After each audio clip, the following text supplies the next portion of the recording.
Marcos, and the Little Garden Fairy. Once upon a time, a curious little boy named Marcos went into his garden to play. Under a big, green leaf, he discovered something that made him hold his breath. It wasn't a bug or a small animal, but something much more magical.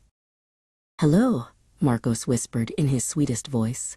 A tiny fairy named Nima slowly came out from her hiding place. She had transparent wings that shimmered like a rainbow and a dress made of delicate flower petals. Nima flew low over the soil, leaving a glowing trail of gold dust behind her. Enchanted by this shimmering path, Marcos began to follow her on all fours, being careful not to scare her with his movements. Before them lay a vast jungle of tall grass and colorful flowers.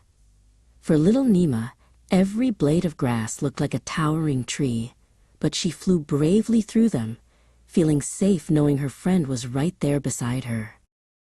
Suddenly, they found themselves in front of a giant mountain.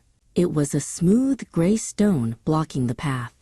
Nima grew tired of flying so high, so Marcos reached out his hand to help her rest at the very top.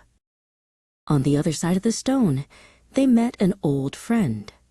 It was Lulu the ladybug, sitting on a bright yellow daisy and cleaning her wings. Marcos watched her with wonder as her black spots sparkled under the afternoon sun. Nima and Lulu stood together for a moment on the warm stone. Marcos imagined that the two of them were exchanging garden secrets and planning their next big exploration under the golden light of the sun. The sun began to set, painting the sky in beautiful shades of orange and purple. The garden grew quiet, and Marcos realized it was the time when all little explorers had to go home to sleep. "Goodbye, Nima. Goodbye, Lulu," Marcos said, waving his hand. Nima flew gently and hid inside the soft petals of a rosebush to stay safe from the night dew and to begin her dreams. Marcos went into his warm house with a heart full of beauty.